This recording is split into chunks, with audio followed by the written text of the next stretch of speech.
I am in the final stretch of my final long run before my race for Christmas. So in honor of that, I'm going to give you one of my favorite holiday protein shake recipes.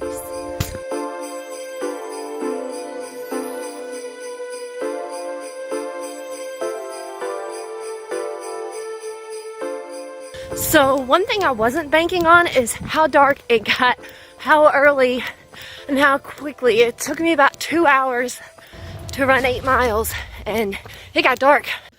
So first of all, I brewed some coffee earlier this morning and put it in this container to keep for later today. So you're gonna need some coffee, some almond milk, protein powder, a blender, sweetener, peppermint extract, and if you're doing a hot drink, take your liquids and heat them up on the stove to warm. Otherwise, I'm doing a frozen one with ice. This honey maple syrup, it's awesome. I just discovered it like a couple of days ago. It's amazing and gives a great flavor.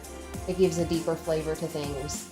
So you can try that, or you can stick with your 0 calorie, because this is 80 calories for 2 tablespoons. I'd only use 1. We're gonna need a cup total of liquids. I got some iced coffee here. You know what? I'm gonna finish it off. This almond milk is 60 calories. We're gonna get it to where we are at 1 cup of the liquid.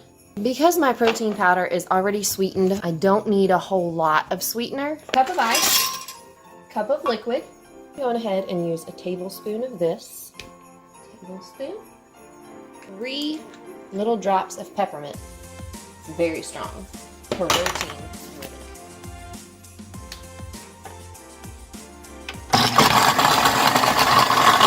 Garnish with a little bit of whipped cream. And some peppermint candy cane for a little decoration on top. And there you go. Peppermint mocha. Protein. Peppermint mocha. You know, the amount of peppermint in it is actually really good. I was worried it was going to be too much, but it's just peppermint enough to get that peppermint flavor. And I've got the flavor of coffee, and it's actually kind of sweet, but it tastes really good. See you in tomorrow's video.